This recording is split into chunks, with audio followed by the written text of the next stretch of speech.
Айдана айна алдында ұзақ тұрды. Қолдары дірілдеп тұр, жүрегі қатты соғып, кеудесінен шығып кетердей. 4 жыл.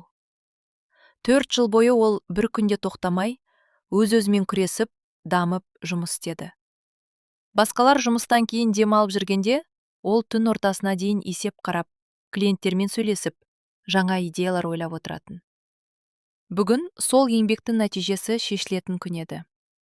Ол терең демалып, өзін жинақтап, бастықтың кабинетінің есігін қақты. «Кіріңіз», деді жылы дауыспен Данияр Олегұлы.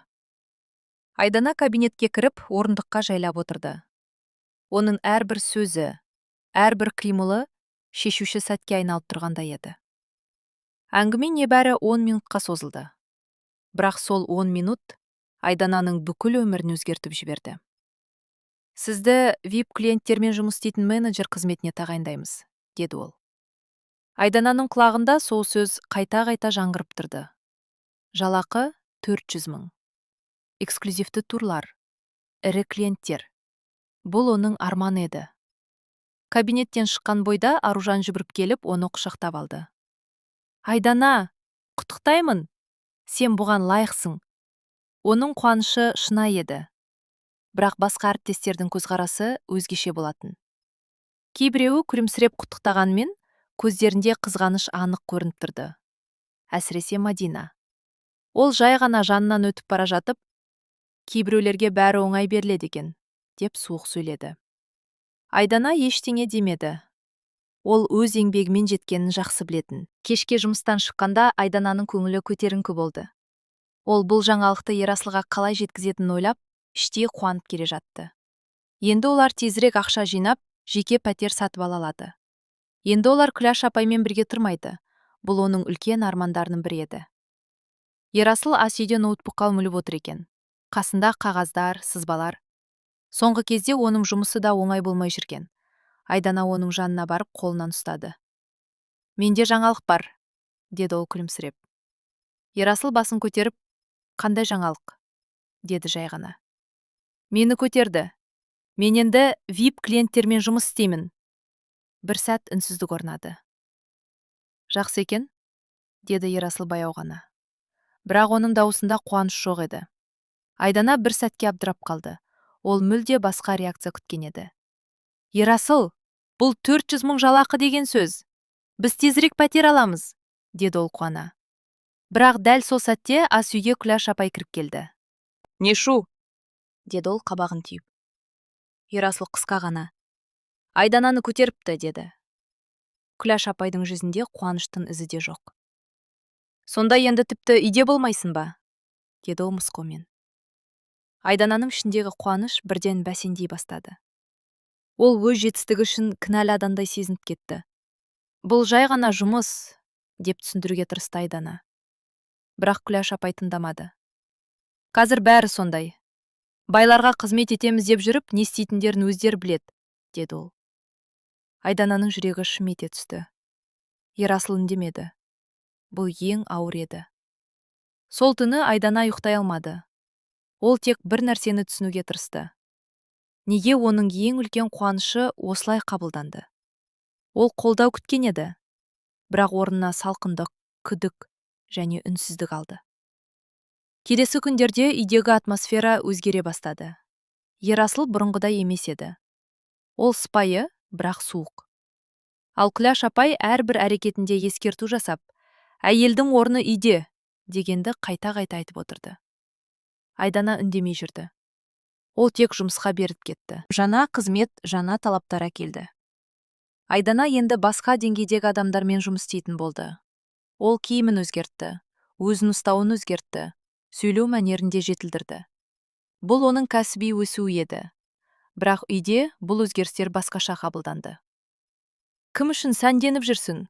деді бір күні Ерасыл. Оның даусында ашық қызғаныш бар еді. Айдана аң-таң болды. «Бұл жұмыс үшін», деді ол. Бірақ Ерасыл сенбегендей басын шайқады. Бір күні Айдана кешігіп келді. Маңызды клиентпен жұмыс ұзаққа созылды. Үйге кіргенде ауа тіпті ауыр еді.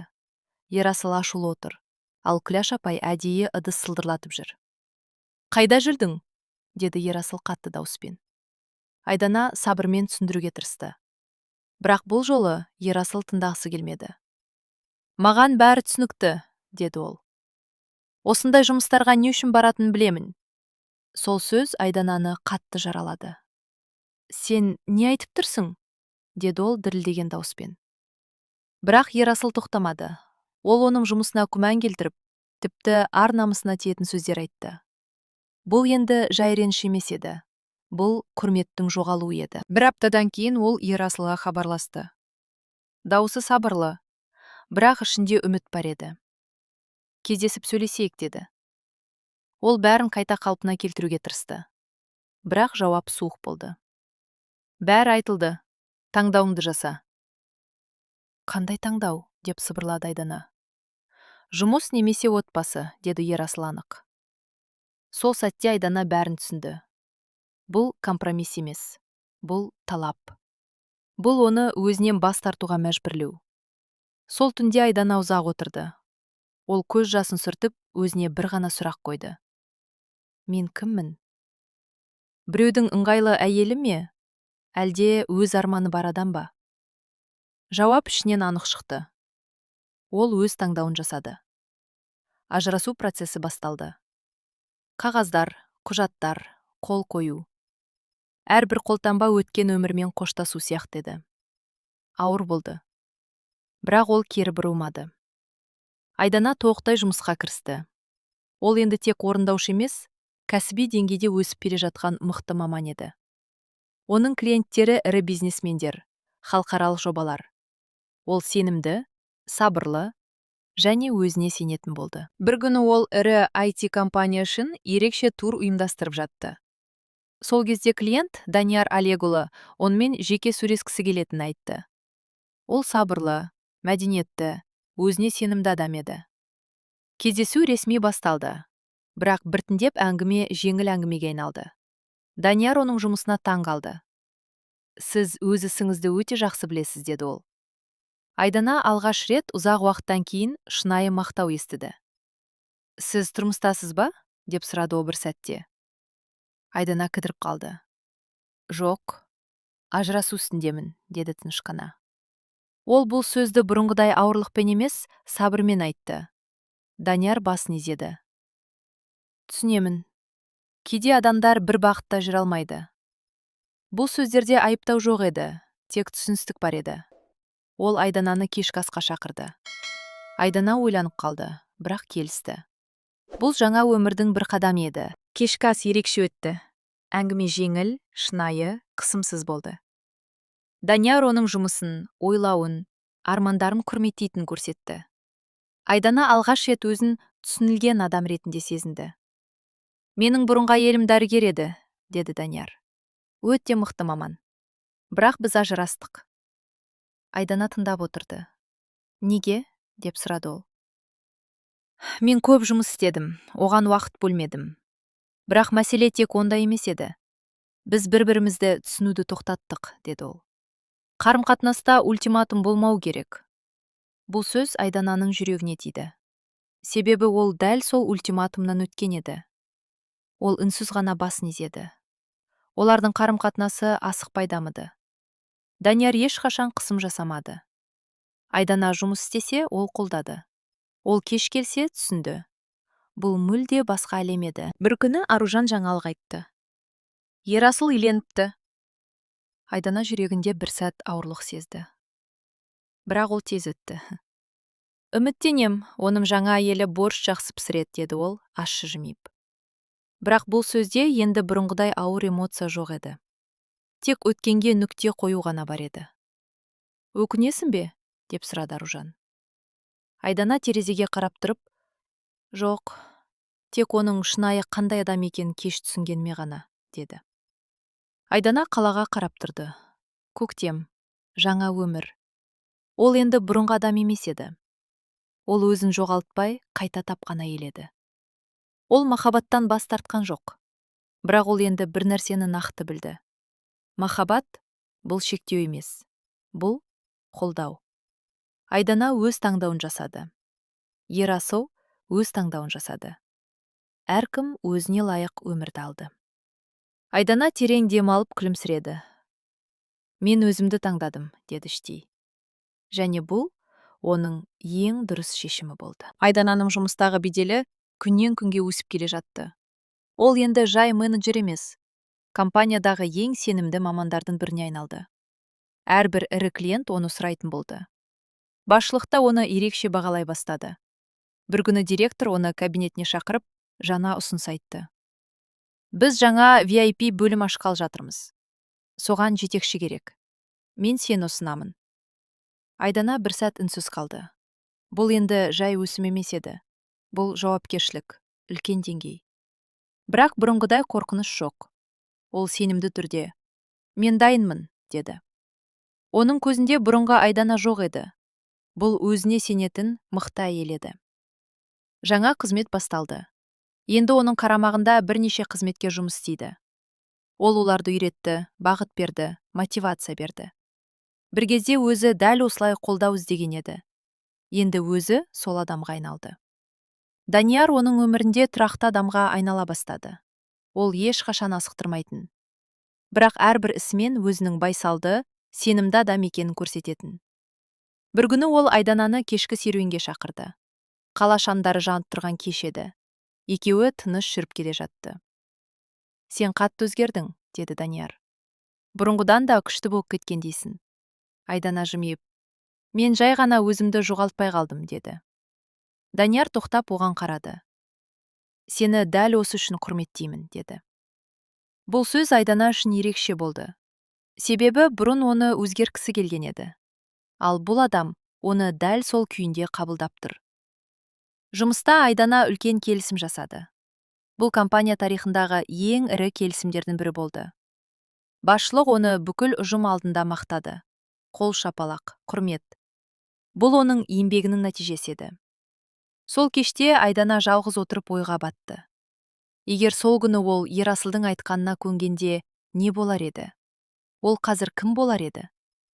Осы сұрақтың жауабы оны одан әрі нығайтты. Бір күні ол күтпеген жерден Ерасылды кездестірді.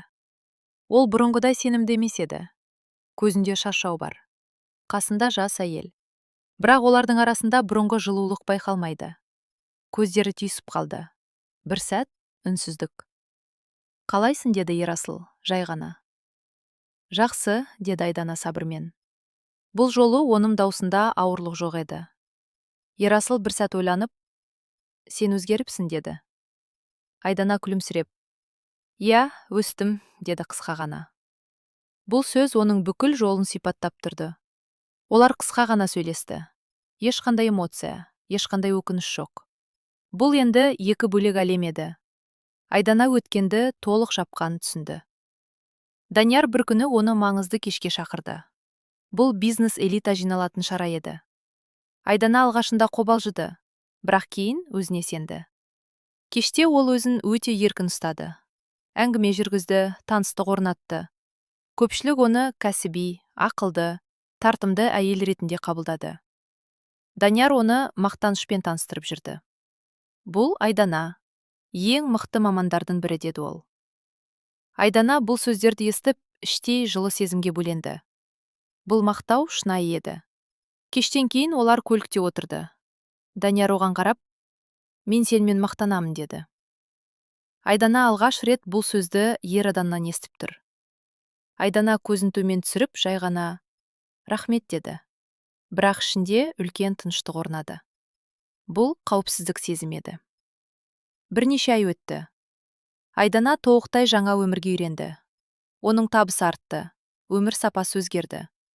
Бірақ ең бастысы оның ішкі күйі өзгерді. Данияр бір күні оны қала сыртындағы тыныш жерге апарды. Табиғат, тыныштық.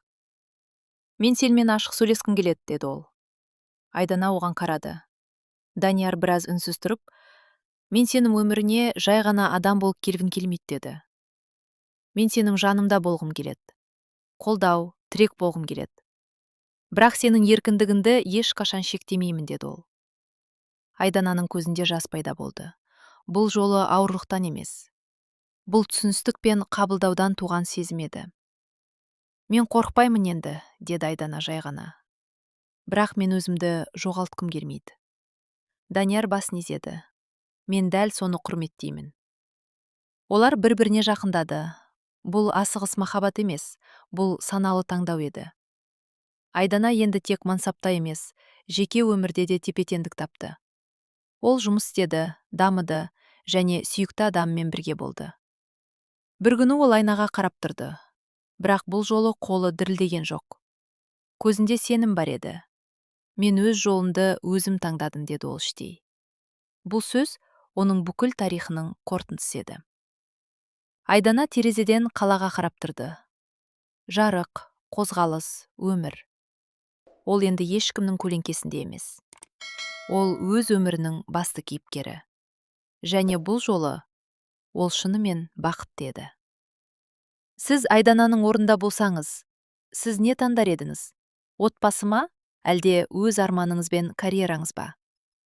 Жақын адамыңыз сізді түсінбесе, сіз өзіңізден бас тартар ма едіңіз? Әлде өз жолыңызды таңдар ма едіңіз? Өз ойыңызды міндетті түрде комментарийге жазыңыз. Маған сіздің пікіріңіз өте маңызды. Егер бұл оқиға сізге әсер етсе, лайк басуды ұмытпаңыз. Каналға жазылып, қоңырауды қосыңыз. Сонда осындай шынайы, өмірлік оқиғаларды жіберіп алмайсыз.